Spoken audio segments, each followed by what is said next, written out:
So now that we look at our natures, and I'm telling you, you got this nature, sister, you know it. When you find the right man, you call him Mr. Right. Mr. Right, he may not be the most handsome. At first you may say, oh.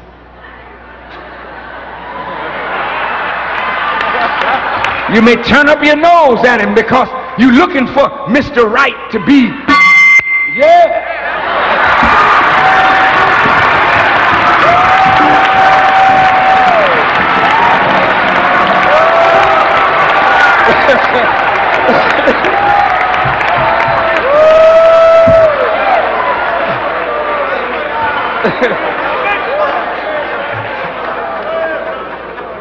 You're looking for Mr. Right to be so tall, so broad and strong. Mr. Right may come looking like Mr. Wrong. And at first you reject him, but after a while you begin to converse. And you see he got knowledge. And he attracts you. Then you see he's productive. He's doing something. And when you ask him, what are you doing? And he tells you, you say,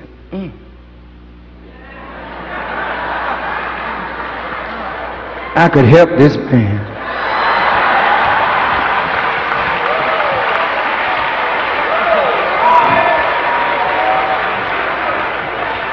And you know what? You'll even pick up a book and learn something about what he's into, so you can help him do it better. And when you start falling in love with him, then your voice changes.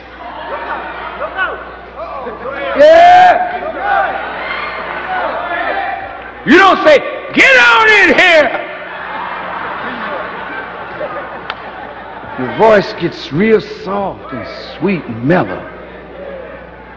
Hello, baby, how are you?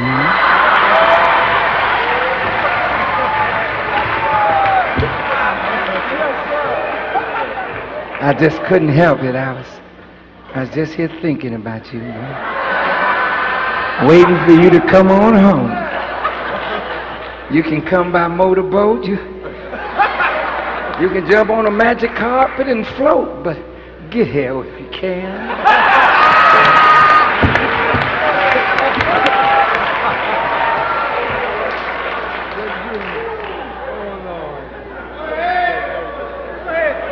You're sweet.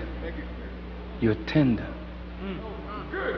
And that's the way you really want to be all the time. You don't want to be no hard-hearted Hannah. But you can't help yourself, because we don't bring the best out of you. We bring the worst out of you and then condemn you. But it ain't our fault.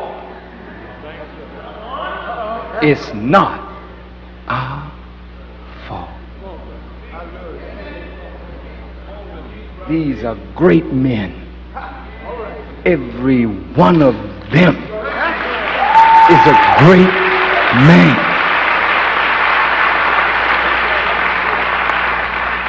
But the white man that you call the man, using the definite article, meaning he's not only a man, but he is the example of what men should be. Lie. He is so afraid of anybody else being a producer in his world but him. He crushes your ability to create and produce. I'm the man here, nigga.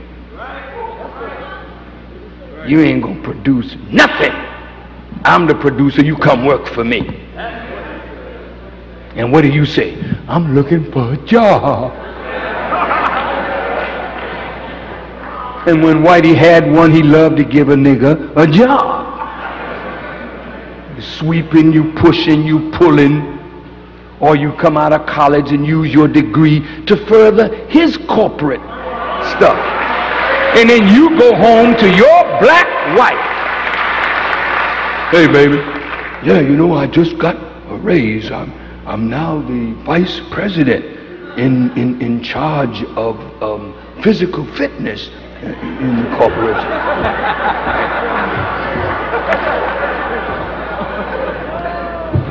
And you bring her home a larger paycheck and you wonder why she's not really happy. And she don't know why either. But deep down inside, she instinctively knows you ain't living up to what God expects from you as a man, and therefore you can't get from her what you expect from a woman. Now, the only way we can have our Genesis is somebody has to break the magnetic attraction between us as men and our oppressor. And somebody has to stop us from looking to him to fulfill our needs.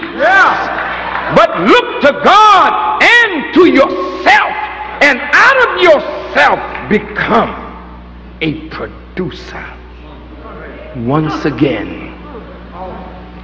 And that's why most didn't like the Honorable Elijah Muhammad, because Elijah Muhammad used strange language to break the magnetic attraction. He said the white man is the devil. And we said, oh, he teaches hate. He's awful. The white man, without the white man, we wouldn't have this. Without the white man, we wouldn't have that. Without the white man, shut up. Without the black man and woman, you wouldn't have no white man.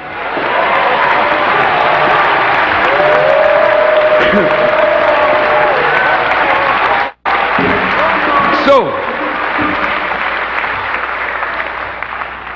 the word devil only implied that they stood in opposition to God's law and way.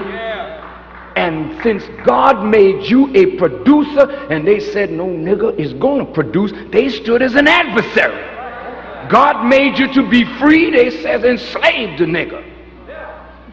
God made you to justify your existence, and you haven't justified your existence by being yourself because you don't know yourself, and if you don't know yourself, you can't be yourself.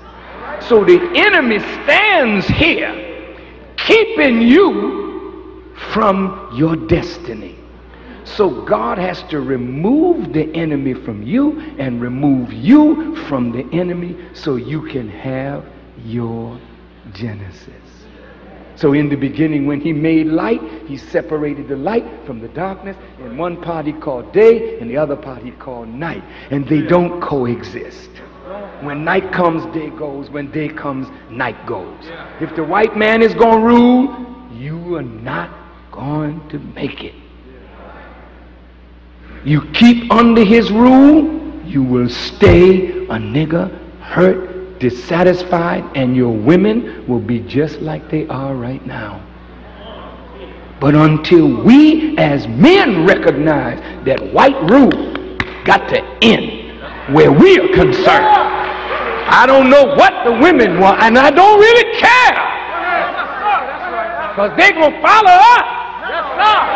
If we start following God, ain't no place for the woman to go but to stand by our side and help us make a nation.